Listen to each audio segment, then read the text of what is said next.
শুনে যাও ভাইজান, বলি কাহিনী খানি, নবীর কন্যা ফাতিমার বাণী।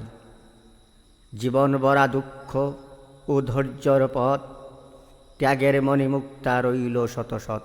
আলীর ঘরে ছিল না ধন, মাটির চুলায় ছিল না রন্ধন, শুকনো রুটি খেজুরে ভর, এভাবেই চলিল জীবন ঘর। পেট ভরা আহার পেত না সন্তান, তবু মুখে ছিল শুক্রিয়ার ঘান।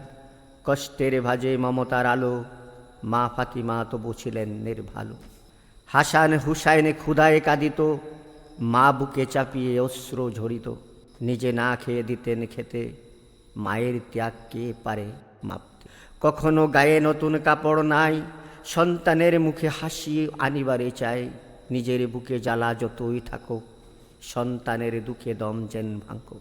দূর ভবিষ্যতের কারবালাখন, হৃদয়ে আনেতে ছিল শান্তি মন।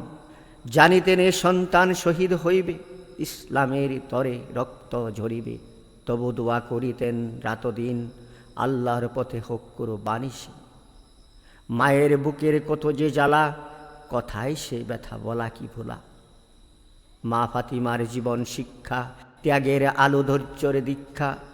যে মা তো এভাবেই গড়িল সন্তান, আজও মুসলমান করে তাহারে সালাম।